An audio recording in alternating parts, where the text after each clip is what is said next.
Hey guys, this is how to remove Adobe Genuine Service Alert. So guys, if you encounter this issue, what you could try to do is just simply go to your internet access, right click on it and go for open network and internet settings, and then go for change adapter options. And after that, just simply right click on it and disable your network. And from there guys, when you run the application, you should be able to fix it. Now, another option that you could try is just simply go to the start menu and search for services.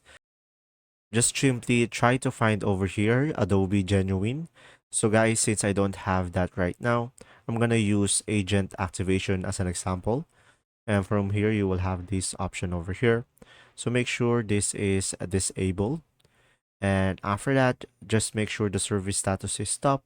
And from there, just simply click on apply and click on OK.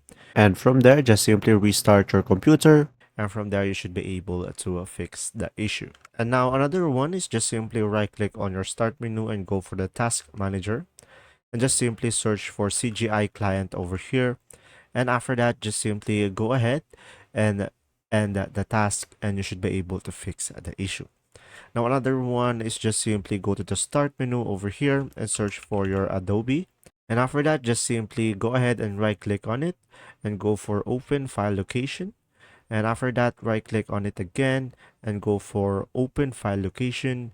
And from here guys, just simply delete a folder over here, CGI client, and you should be able to fix the issue by just simply deleting the CGI client. And there you go. See ya.